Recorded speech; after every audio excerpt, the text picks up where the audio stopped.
জামাটার দাম কত? 1200 টাকা। কম হবো না? এটা তো ফ্রিজ প্রাইজের দোকান, জি মানে একদমের দোকান। চলো যাবো না মামা। আরে কেন যাবো না? আরে কইলাম তো। আরে ভাই কি ব্যাপার, আপনি আমার রিক্সা উঠলেন, কইলাম না যাবো না আমি। টাকার জন্য রিক্সা চালাও না? আরে টাকা দিলে আমি যাবো না, আপনি নামেন। তোমার 500 টাকা তুমি 1000 টাকা তুমি যাবা? আপনি সত্যি আমার 500 টাকা দিবেন? অবশ্যই দিবো।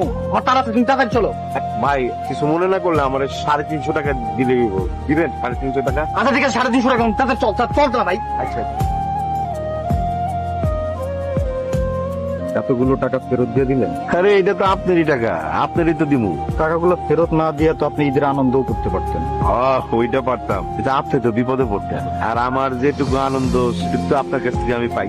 আমার মাইয়া টুনি একটা নীল জামা কিনতে চাইছিল, আমি সেই জামাটা কিনছি। ঈদের দিন টুনি ওই নীল জামা পরে আমার সামনে দিয়ে ঘুরবো, এটাই আমার। আর আমার বাপে একটা কথা কই, যেদিন সবাই খুশি সেই দিনই বলেই